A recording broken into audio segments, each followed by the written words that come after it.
Welcome to my back new vlog. आज चाहिँ म यता नेसनल म्युजियम सङ्ग्रहालय छाउनीमा चाहिँ आएको छु। तपाईहरुलाई यताको सङ्ग्रहालयको चाहिँ सङ्ग्रहालयहरु देखाउँ भनेर हैन। यहाँ भाइ बहिनीहरु पनि घुम्न आएका छन् सङ्ग्रहालयमा, स्टुडेन्टहरु। म स्टुडेन्टहरु यो चाहिँ यसमा चाहिँ म्युजियममा चाहिँ के कस्तो छ, के कुराहरु छ, तपाईले पहिला आउनु भएको छ कि छैन, सबै डिटेल म तपाईलाई देखाउने छु आजको यो भिडियोमा हैन त। सब्स्क्राइब गरिदिनु होला अनि अरु के गरिदिनु होला भन्नु त, लाइक कमेन्ट एन्ड शेयर गरिदिनु। हामी प्रवेश चाहिँ जत जातीय कलाशाला कलाशालामा चाहिँ हामी प्रवेश गर्दैछौँ है। हामी विद्यार्थीहरु हाम्रो नै छन्। हुन्छ है, हुन्छ त्यो छन् हैन। खासै यता चाहिँ भिडियो खिच्न मिल्दैन, तर त्यही पनि म तपाईलाई चाहिँ लुकीछुपी भिडियो चाहिँ ड्याङ हालिदिइहाल्छु, चिन्ता नगर्नु। तपाईले हेर्न पाइनुहुन्छ क्या खुसुक्क है। त्यो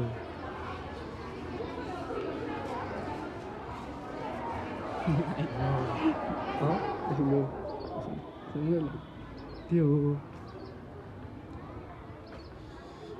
सुक्क हाल्नुपर्छ है भिडियो चाहिँ खुसुक्क हो क्या। यो यहाँको डेकोरेसन हेर्नु न, यस्तो बवाल बनाएको छ कि खतरा। यति राम्रो छ क्या यहाँको। काठमाडौँ तपाईको चाहिँ छाउनी एरियामा पर्छ यो चाहिँ हैन। तपाईहरु पनि आएर घुम्न सक्नुहुन्छ। यो चाहिँ हाम्रो पुरानो कालदेखि बनेको हेर्नु न। यो तपाईलाई म यो घर देखाउँछु।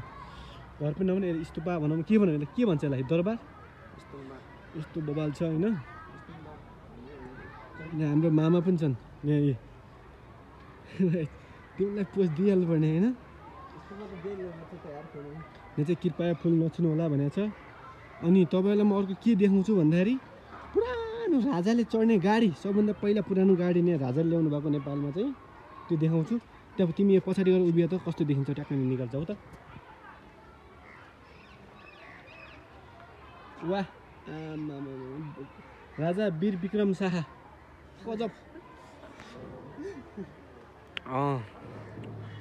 जे छ एकदम चिल छ। कसो हो आयो जो बन्धल केर घाँसै काटौल केर कसलाई दिउँ यो जो। वेलकम तपाईँलाई सरप्राइज। यो चाहिँ राजाकालदेखि चढेको गाडी हेर्नु तपाईँलाई म देखाउँछु। यो चाहिँ होइन, राणाकालीन समयमा मकानपुरको भीमफेदीबाट बोकेर काठमाडौँ ल्याइएका विभिन्न गाडीहरू मध्येको सङ्ग्रहालयमा प्रदर्शित यो गाडी श्री 5 महाराज चन्द्र शमशेरले आफ्नो धर्मपत्नीलाई उपहार दिन भारतमा बनाई नेपालमा भित्र्याएका थिए। तपाईँले हेर्न सक्नुहुन्छ है। अनि यो गाडीको म डिजाइन पनि तपाईँलाई देखाइदिन्छु। यस्तो बवाल छ कि यो उही पुरानो गाडी। यसो पाङ्रा हेर्न सक्नुहुन्छ तपाईँ, पाङ्रा हेर्नु न, पाङ्रा। यो गाडी चाहिँ पुरानो खालको, मैले तपाईँलाई पढेर सुनिसकेँ। अनि हेर्नु त यो फुल, ढकमक फुल झलमल्ल बत्ती दिएको रात देउसी र भैलो देउसी र।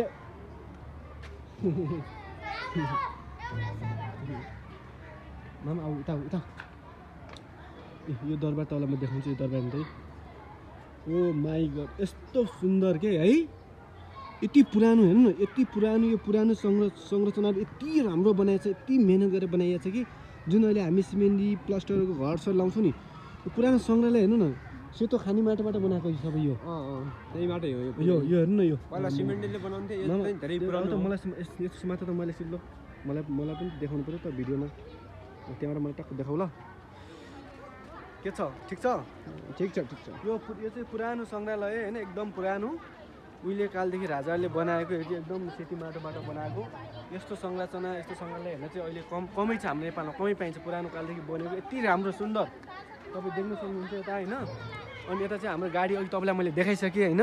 त्यही पनि मेरो अनुहार जोडेर एकचोटि हेरिदिउँ न कसो त्यो हो होइन। तपाईँलाई अरू हामी देखाउने छौँ। कमन कमन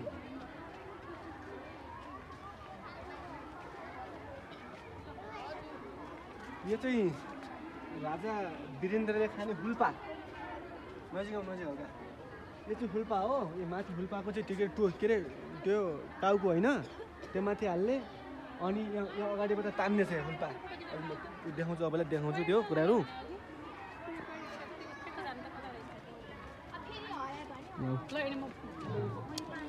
मैले यसमा फेरि म भोलागालदेखि कहिले पनि एडिट गरेर हाल्दिनँ क्या त्यत्तिकै हाल्ने कस्तो माई गड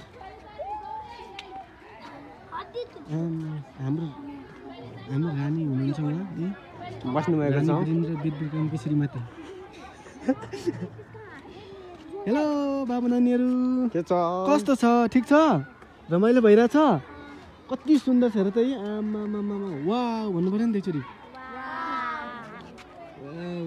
मैले खिचेको छु ल ओके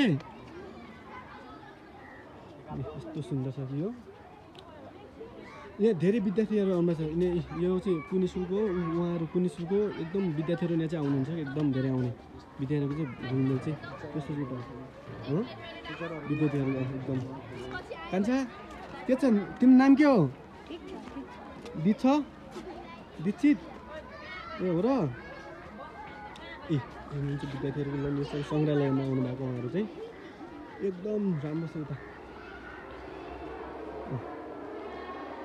तपाईँको हामीले प्रवेश गऱ्यौँ होइन यस्तो छ यो वाउ इट्स अमेजिङ